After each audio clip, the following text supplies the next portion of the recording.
Hello and welcome once again. It is now quite hot here in Sri Lanka.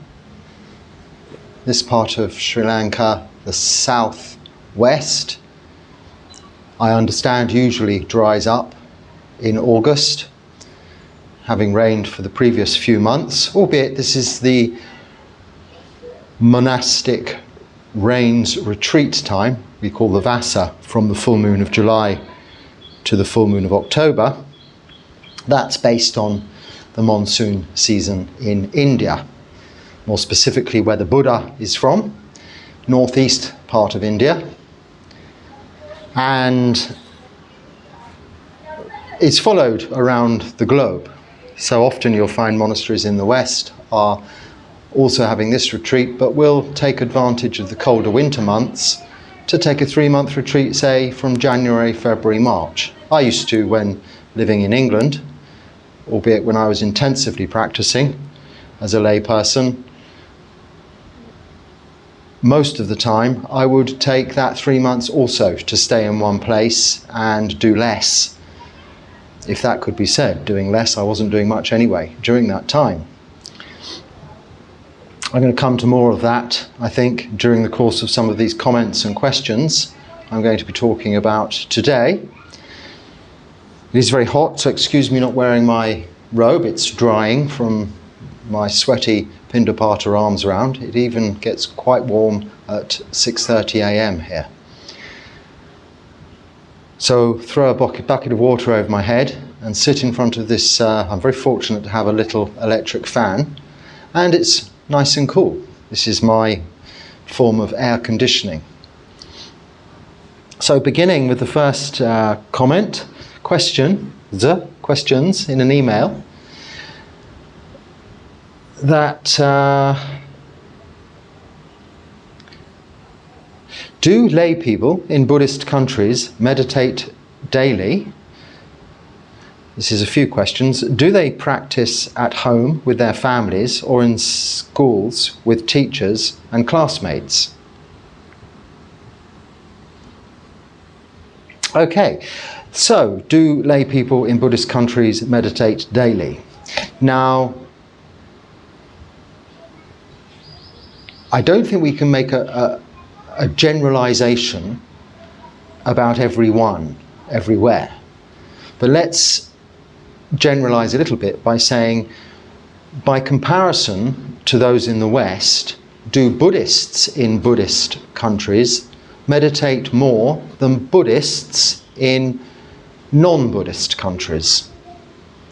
Taking away that East-West idea, because many countries in the East, such as Thailand, for instance, are very advanced these days and have as many of the modern day worldly distractions to cause additional hindrances or emphasize the existing 5 hindrances to one's practice as one would find in what would consider the modern world. The global modernization is relatively uniform unless you go into very rural areas or little places like here and areas in India where I've lived. It is much that we're all connected internationally by the internet and are having access these days to Buddhism far more easily and from very many different sources than only 20, 30 years ago, I suppose. But all of that aside, in answer to your question, I would say that you'll find in Buddhist countries where Buddhism is the national religion and also can form part of its constitutional makeup, that their practice is very often more devotional, a devotional form of practice than a practical application of the Buddha's teachings, the Dharma, in everyday activities. in a non-Buddhist country where a Buddhist is perhaps segregated from the religions or religion of the country, and they take on a practice of sila, samadhi, panya, therefore following the Noble Eightfold Path, they tend to practice this path more holistically. We all each have our own preferences and may be more inclined towards sila, and in addition to that perhaps generosity and service, kindness and looking after others, than perhaps meditation or perhaps the development of wisdom. Others may be more inclined towards the development of just intellectual knowledge and understanding of the teachings, say reading and studying the suttas. And others may simply just want to meditate. I came to Buddhism, as many people from the West do, firstly from meditation, knowing nothing about Buddhism at all, but having practiced meditation for some years and found something missing, was encouraged by someone, my son actually, my oldest son, to look at Buddhism. He knew I had an understanding of religion, an interest in religion, albeit that I wasn't a religious person, so to speak. I was interested in the ideas of religion, the philosophies behind them, the teachings, the teachers, and how organised religion became so important in so many people's lives and the makeup of many countries' constitutions.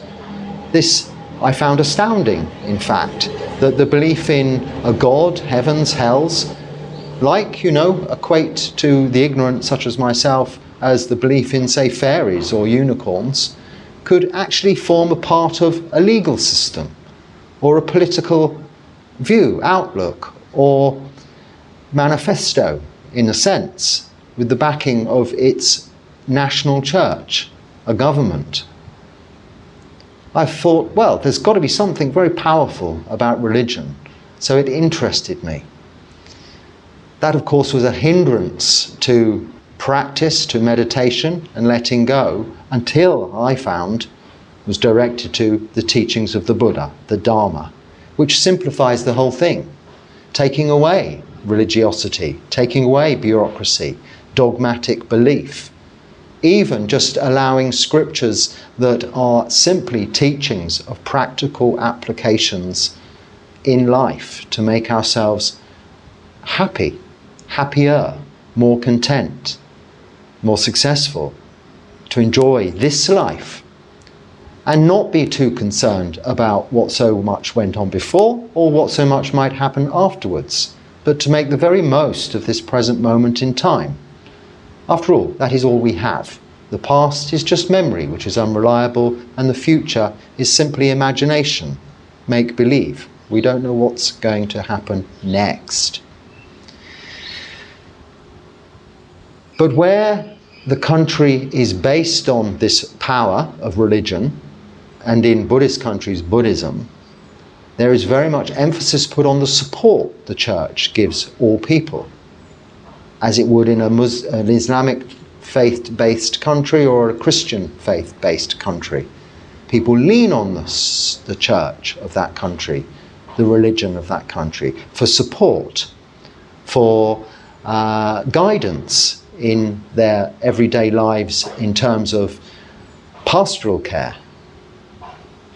And to some extent, even in Buddhist countries, the place to go to get hope, to pray, to worship. Because yes, there is no praying or worship per se in Buddhism. But in Buddhist countries, they do use those terms, that terminology. I'm going to the temple to pray. Whereas they really are chanting or listening to the chanting, which are just reflections or the teachings of the Buddha, rather than specific requests. A prayer means request of another. The reflections, the teachings of the Buddha are that, how we can help ourselves. And by that means help others, rather than asking an individual, say single creator God, to assist us. We're looking internally for that assistance from our own understanding, development of wisdom, to bring ourselves out of this trap we have made for ourselves through wanting so much more of what we can't necessarily have and not wanting what the situation is. Just that desire. And we're continually distracting ourselves, adding fuel to that desire. So in non-Buddhist countries, I could say that possibly people have come to Buddhism through meditation, so the emphasis of their practice would be on meditation. But in Buddhist countries, it does, yes, form a part of, as you say, at home, perhaps not so much with their families, and probably not daily. But in the educational systems of these countries, they might have what we have the equivalent of Sunday school in, or used to, in Christian countries, where the children go to a place, a local village hall, or even their school, and religious people, monks in Buddhist countries, or vicars, or reverends, or whatever in Christian countries, to teach them Bible or teach the suttas. In this case with children, very much the Jataka tales. This is the tales of the previous lives of the Buddha, the Dhammapada, the basic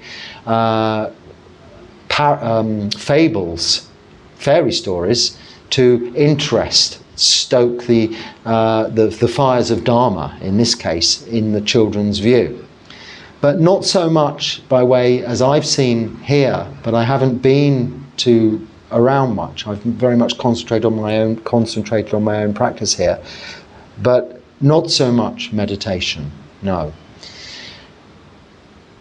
Individually, people may come to meditation when they hear about it later on, but very often this is replaced in Buddhist countries by the fact that they have such access to just going to temples, giving, practicing generosity. They're reciting the precepts and then trying to keep precepts. And very often that is enough. Maybe also they might feel they don't have the opportunity. They have busy lives or not such comfortable lives whereby they can just simply sit and meditate for some time. But I would suggest, I would say that out of Buddhists in non-Buddhist countries and Buddhists in Buddhist countries, Buddhists in non-Buddhist countries probably meditate more because they've chosen to be Buddhists and very often have come to Buddhism from a background of meditation first, whereas the reverse is true in Buddhist countries. But that is a generalization. And I'm sure there are teachers in schools that let their children or ask their children to sit quietly for 15 minutes and meditate, or 10 minutes and meditate from time to time. And I'm sure there are families that meditate together too. But thank you for those questions. Okay, just checking I'd covered them all in there.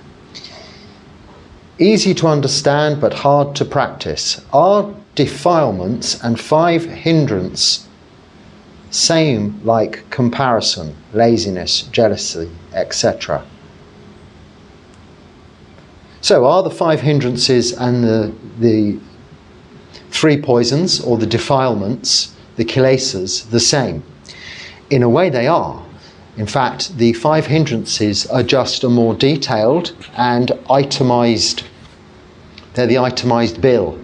They break it down for us easier, so to make it easier for us to find the antidotes. So in the 5 hindrances, let's start with the kilesas, the defilements. Greed, hatred, delusion. The 5 hindrances: sensual desire, ill will.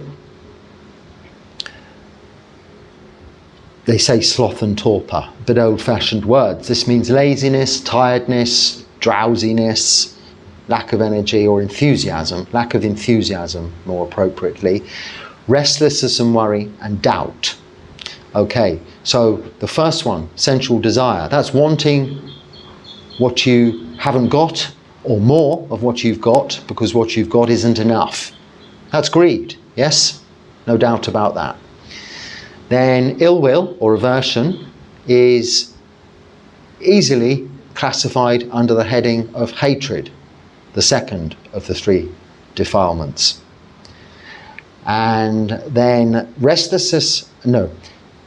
laziness or lack of enthusiasm, and then also restlessness and worry, and also doubt. So the next three all come under delusion. Delusion isn't ignorance, that's avijja. Delusion, the Pali word, is moha. Lobha, dosa, moha. Greed, hatred, delusion. So moha, delusion, means you might have all the information, but you're not really sure how to use it, how to put it together, the practical application of it. So you just may, for instance, be able to recite the entire Sutta Pitaka, including the Abhidharma, but never meditate or know how to sit down and meditate, because it's just intellectual knowledge, words. Like a book on how to swim, it wouldn't help you float. You need to get in the water in order to be able to swim. It cannot be learnt from a book. And I'm always repeating that, coming back to that. This is the importance we must get from the Dharma, that it is a practical application, use of teachings to improve our lives. So we're trying to eradicate these hindrances of greed, hatred and delusion. Greed is in sensual desire, wanting more of what you've got, or wanting something you haven't got or can't have. And then ill will or aversion, not wanting a situation, not wanting what you have, wanting it to be another way, or not liking something or someone. This is hatred, of course. Now delusion, this confusion about everything, is really where this lack of enthusiasm comes from, this tiredness, this laziness. Unless you're physically and mentally actually tired, often even still, you might be had enough sleep, you haven't just eaten, because often if you've eaten you'll become tired during meditation, so you should have a long gap between eating and meditating, which is why monks don't eat in the afternoons, one of the reasons, or much at all, just once a day if possible. But other than that, you can just become tired because it's boring, seemingly, by comparison to other things what one can do that are more stimulating. Now, this tiredness is coming back about not because you have intellectual knowledge or a lack of it, but because you think it is boring. You think this is not giving me stimulation, so your mind is naturally inclining towards laziness, lethargy, and going towards sleep. So this is a deluded view. If you really knew what's ahead of you, being able to eradicate that greed and eradicate that hatred, that sensual desire, that ill will, and to get immense bliss and joy, physical rapture and mental pleasure and tranquility, then you wouldn't be tired. You'd be excited as if you were about to go on holiday, or it's your birthday, or it's Christmas Day morning, or Wesak, or Eid, whatever. You'd be excited and not tired. This is delusion. Then restlessness and worry, this fourth of these 5 hindrances, is always about what's going to happen next in the future, expectations. That is just imagination, like I've already said today. Nothing can be expected. Get rid of all expectations and look at just this present moment, here and now. This doesn't mean we can't plan, but don't expect. Expectations only lead to disappointment. We can plan, we can be ready. And this is the practice in the present moment, making ourselves ready so that we are equanimous to whatever happens next, rather than either being extremely pleased or extremely disappointed. We're equanimous and therefore content. That's restlessness and worry. And finally, doubt. Well, that's just the expression of delusion in itself, isn't it? Where you have no confidence in this practice because you haven't understood the Four Noble Truths and the Noble Eightfold Path. Well, the Four Noble Truths includes, of course, the fourth Noble Truth, which is the Noble Eightfold Path. This is doubt, and this is delusion in itself. So what you say there, are they the same? I'm not sure what you mean by way of comparison. It literally is the hindrance. The five hindrances literally are these defilements broken down into a form whereby we can identify antidotes. So with sensual desire, wanting, craving, even lust, we have antidotes. And this is how we tackle greed. And the antidotes usually in this case is what we call asubha practices. The subha is beautiful, before a word in Pali means not, so not beautiful.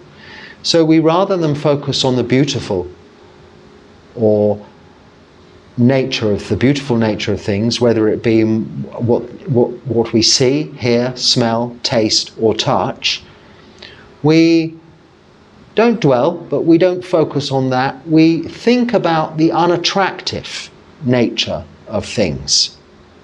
So someone's beautiful hair, when it's all in the sink the next day with some soap and you've got to pull it out of the plug hole, it's no longer beautiful. The beautiful food you eat, when it passes through your body and comes out the other end the next day, it's no longer beautiful. A flower smells beautiful, but when it dies, that aroma, that perfume changes, may become quite rotten, quite unattractive.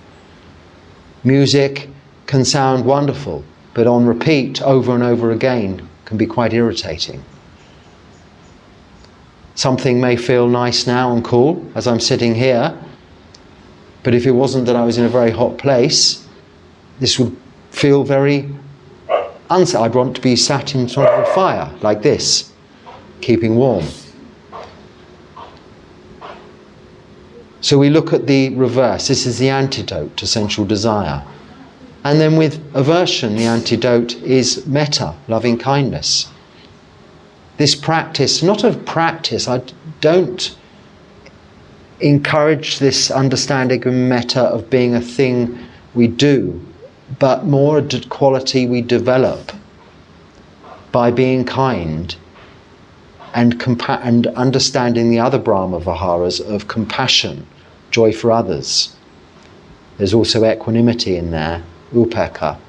Metta, karuna, mudita, upekkha, these four Brahma Viharas. They should be really all practiced together to develop those qualities.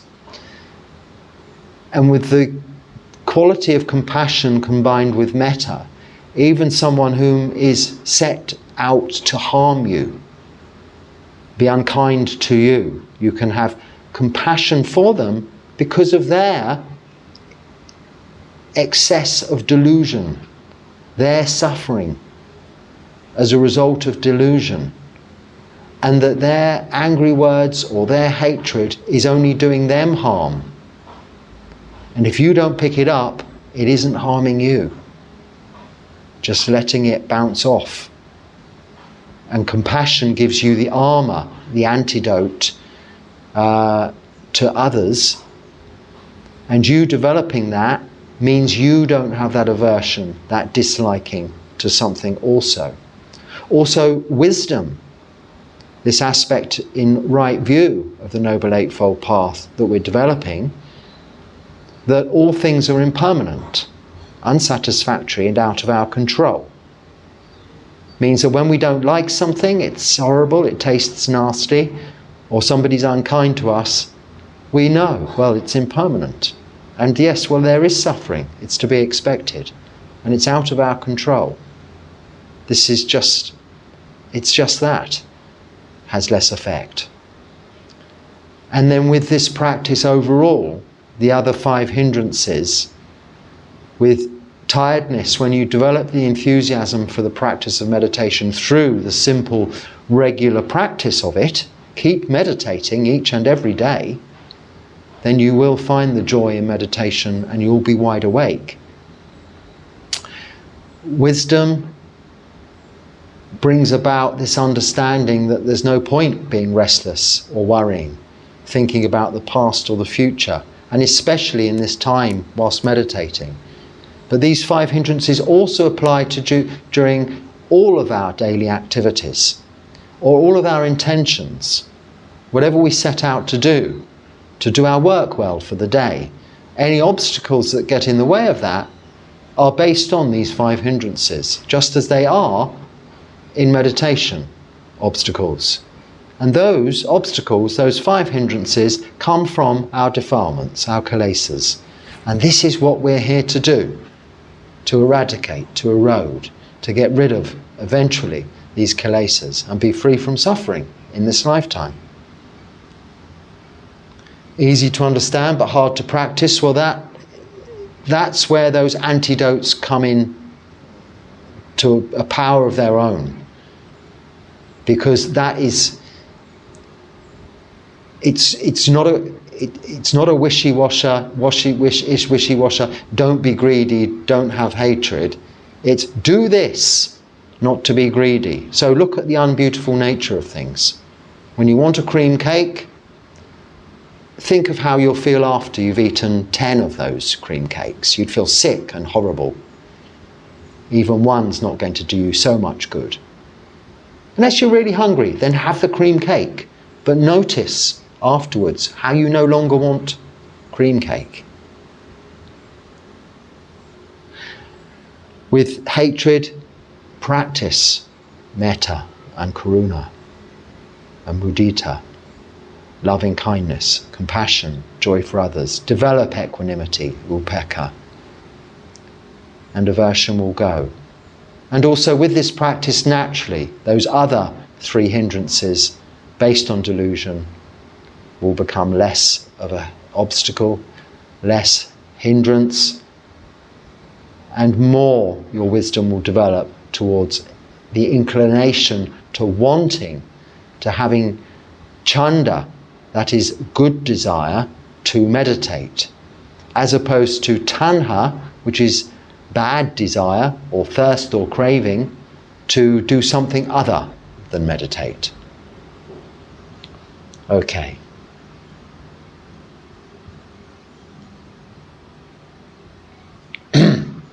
If everything like work and money and worldliness is given up, how does body survive with dignity?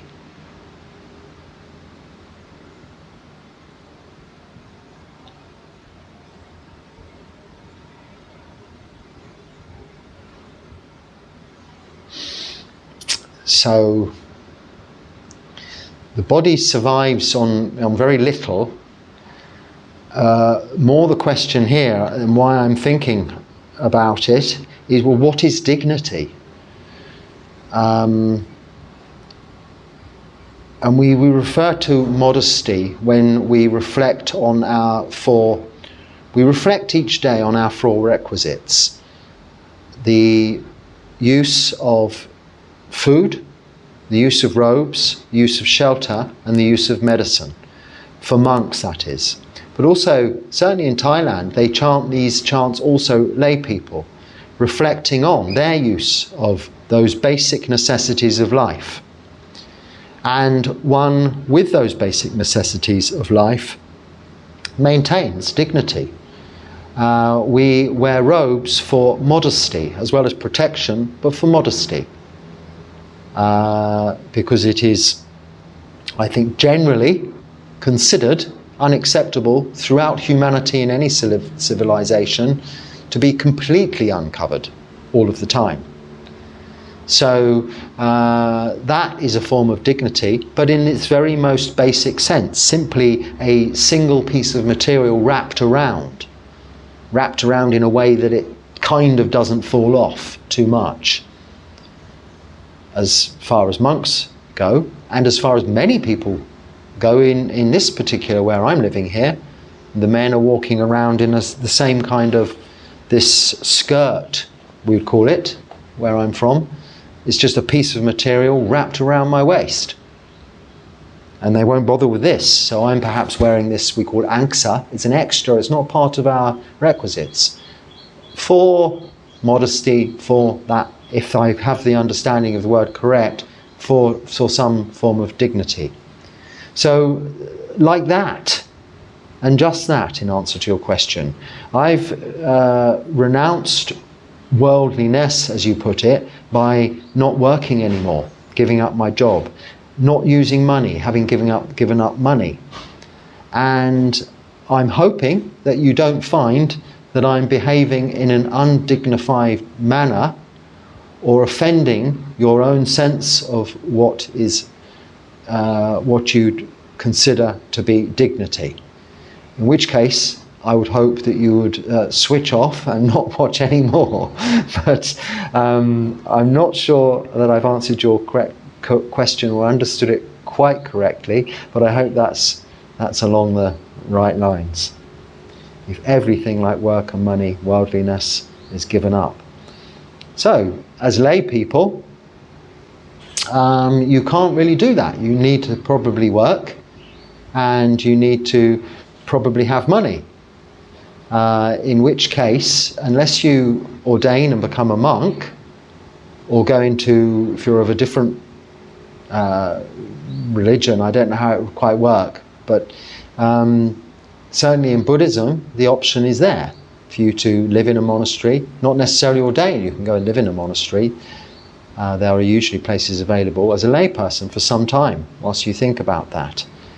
But in ordinary daily life, one would need to maintain. But by reflecting on the four requisites and the bare necessities of what you need, you can really cut things down to those bare necessities. Like in the Jungle Book, the bare necessities of life. It's a very true reflection on simplicity.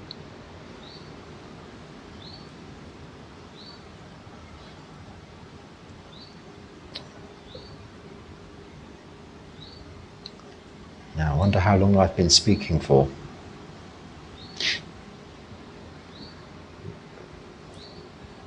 Quite a long question. Let's go for it. During guided meditation today, I felt as though my conscious experience was outside of my body, rather than inside my head, as it usually does. Is this a normal experience to have during Vipassana meditation? So I'm afraid I can't answer this very well because I don't know what you're doing. If you're listening to a guided meditation, you're outside of everything. You're listening to a guided meditation. You're listening, and your brain is thinking about what you're hearing. Now that isn't a bad thing. That's a good way to get started. But we're looking ultimately to not be listening, not be looking, smelling, tasting, touching, or thinking. We're looking at developing samadhi, focusing on a single meditation object. Now, you also say at the end of this, during Vipassana meditation. This is often used to describe a kind of meditation. The Pali word just means seeing clearly, that's it. And it's used very little in the suttas, other than once or twice, and then it's in conjunction with another word, vipassana samatha, as opposed to separating those two, as people so often do. They really come as a pair. It's seeing clearly a peaceful and tranquil mind. Samatha means peaceful and tranquil mind, as opposed to samadhi, which is a concentration, a focus on one meditational object, in order that you can see clearly the arising and passing away of those 5 hindrances we were talking about.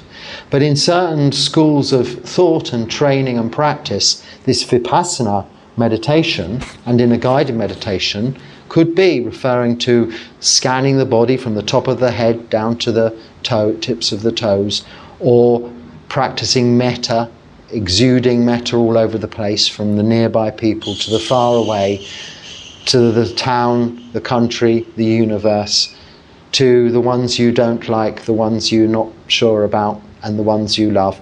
And all of this is all doing something, and not what I do. So I can't really explain what you're trying to describe with regards to your conscious experience being outside of your body. Your conscious awareness, of course, is outside of your body because you're listening to something, and you're not perhaps listening to it and then acting upon it, because if it's saying scan your body from the tip of your head to the tips of your toes, then I think you should be doing that, scanning your body from the top of your head to the tip of your toes.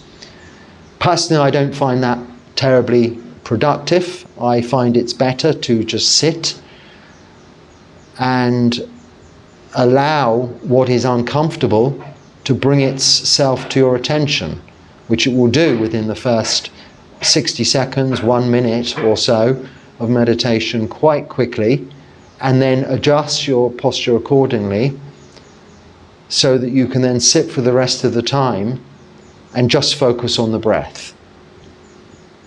That is my practice, and I find it rather useful, and the only way of developing samadhi. So I can't really go into much more detail with regards to your own experience there, and would suggest you talk to the teacher that's teaching you how to do this other form of practice. So they might be able to explain or understand what you mean by your conscious experience being outside of your body.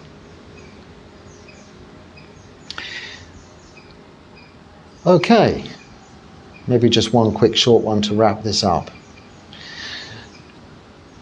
Dear Bhante, flowers offering can be understood way for existing beings, other realms. And you are very skeptic, aren't you, dear Bhante? Yes, so this dear subscriber is explaining to me that when offering flowers, I may have mentioned something about flowers, incense, lights. When we're offering these, we're offering them, he's suggesting that it can be understood to being offered to existing beings in other realms. And that I'm very skeptic. All we can offer to anything in other realms is our intention of those actions. The flowers, the lights, the incense are not going there. Even if in the other realms they can experience them, see them, they're probably not going to want to come here. For instance, if they're in the heavenly realm. We're like a lot of pigs running around in a pigsty and a lot of pig muck. Or maggots in a decaying and rotting place by comparison to their heavenly realm. So any amount of flowers and perfume and light isn't really going to attract those beings. And others in realms less fortunate, so hell realms, don't have access, I wouldn't imagine, to seeing what's going on elsewhere. But I don't know. Do you? This isn't skepticism. It's not discounting this as a practice, because anything we describe as punya in the Pali, so meritorious behavior, good actions, is of course developing wholesome mind states, reducing unwholesome mind states. That is happening here and now in this realm. That's what's important about it. So I'm not skeptical about it. I'm skeptical about people or the aspects behind these actions that are based on what we might describe as blind belief. That if I pick and offer flowers every day, everything will be okay. And if I miss a day, it's all going to go horribly wrong. That's blind belief and wrong view. That's what I was perhaps referring to. And on that note, I hope if there's something there that's useful, you can use it and share it with others. If not, then just let it go. No need to argue about it. If I'm wrong, as I often am, that's the way it is. It's just that. But until next time, be happy and stay well. And Sukhi Hotu.